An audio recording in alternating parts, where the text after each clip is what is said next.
Inseparable, Chapter 9, from One Crazy Summer by Rita Williams Garcia. If you girls want breakfast, go on down to the People's Center. We said all together, the People's Center? Without skipping a beat, Cecile said, next to the library on Adeline. Just keep walking till you see kids and the old people lined up. You're not going to take us? I didn't mean it to worm out as a question, and was mad at myself for asking instead of stating. You don't need me to walk down the street. The park is on the other side. Y'all can run around after breakfast or stay for the program at the center. It don't make no difference to me. Cecile pointed a fountain pen at me. 2 more pens were stuck in her hair. You, the oldest, you can read street signs. Vanetta, indignant, said, I can read street signs too. Me too. Instead of saying, I didn't ask for all that like I expected, Cecile smacked her palm against her thigh and said, then that settles it. Step out this door, cross the street, keep going a block till you get to Adeline. If you can read, you can't miss the A in Adeline. Turn left, keep walking till you see the library. Center's on the same block. Can't miss it. Nothing but black folks in black clothes, rapping revolution and a line of hungry black kids. Then she cut herself off from us, tapped her fountain pen and repeated, black folks in black clothes, rapping revolution. We had Black Panthers in Brooklyn.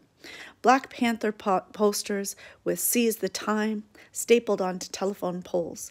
We just never had any Black Panthers marching down Herkimer Street, knocking on our door, demanding that we give to the cause or calling us some kind of sister name we had never heard of. My sisters and I didn't make a move toward the door. We couldn't believe our ears. Our crazy mother was sending us outside to find militant strangers if we wanted to eat. She said, wait. I hoped she'd changed her mind.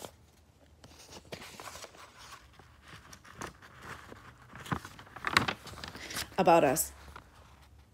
I'd hoped she changed her mind about us going to the center. She went into the kitchen and came out with a cardboard box, a little smaller than a shoebox, for Papa's work boots. Here, she said, take this to the center. Give it to the Panthers. Tell them it's from Inzilla. That's what I thought she said, Inzilla. She put the box in my hands. Who do I? Just find a black beret. Any black beret will do. Make sure you tell them I gave to the cause. You tell them, don't come knocking on my door asking for my materials. I knew I wouldn't be telling no Black Panthers what Cecile said. That she gave to the cause and not to come knocking on her door for her stuff. I just took the box and nodded. Because that's how you treat crazy people. You nod and count down 27 days for crazy to come to an end. Vanetta and Fern looked to me for what to do next, and Cecile noticed this. There was no lip smile from Cecile, but her eyes found it funny that they always looked to me first. Come on, I said. Let's go get breakfast. We were about to leave, but Fern stopped cold. Her eyes bugged out, and she balled her fists. Wait, wait! Vanetta and I waited while she ran into the back room, her steps all buffalo stomps. I didn't mind Fern stomping because it annoyed Cecile that her house had been invaded by our mouths once and feet. It served her right. Both Vanetta and I knew why Fern ran back to the room. We had been seeing this go on for years. Fern returned with Miss Pattycake in tow. From her look of disgust, I believe Cecile would have spat on her own floor if she wouldn't have had to clean it up. Aren't you too big to be dragging that thing with you? As far as I was concerned, Cecile had nothing to say about Fern and Miss Pattycake. Miss Pattycake was there when Cecile wasn't. Now I smiled. I'd understood that Fern and Miss Pattycake were like that Nat King Cole song, Unforgettable. When I'd first heard of his satiny voice, smooth voice sing like a song of love that clings to me, I knew Miss Pattycake was like that song of love to Fern. Cecile thought Fern would buckle under a 7-year-old's shame.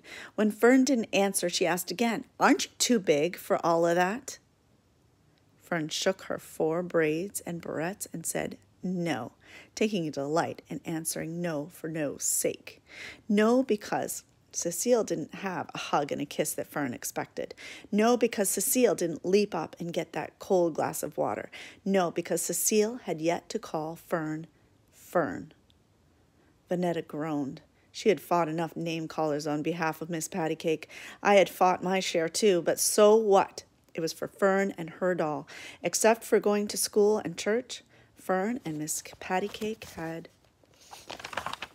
been inseparable for as long as Fern or anyone else could remember. Cecile shook like we had given her the willies. She probably asked herself, who are these kids? There was no use in standing around for a long farewell and a list of do's and don'ts. We weren't leaving Big Ma. We were leaving Cecile with her kitchen and her palm tree.